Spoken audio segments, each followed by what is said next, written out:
এত তাড়াহুড়ো করে এসেও কোনো লাভ হলো না, লঞ্চটা আমাকে সেই রেখেই গেল। কী আর করবো বলো, এবার পরেরটার জন্য ওয়েট করি।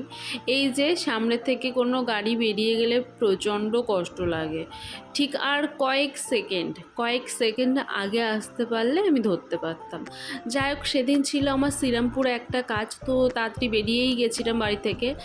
তো এবার ফেরার পালা, দেখতেই পাচ্ছ প্রচণ্ড টায়ার্ড ছিলাম। আর এটা ছিল চৈত্র মাস, বাবার ভক্তরা বাবার ধামে যাচ্ছিল, মানে তারকেশ্বরে সবাই যাচ্ছিল বাবার জয়ধ্বনি দিতে দিতে। দারুণ লাগছিল দেখতে, আমারও মনে হচ্ছিল যাই, কারণ আমিও বাবার ভক্ত।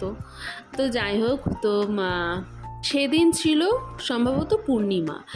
জোয়ারে জল এত ফেঁপে উঠেছিল বলার কথা না।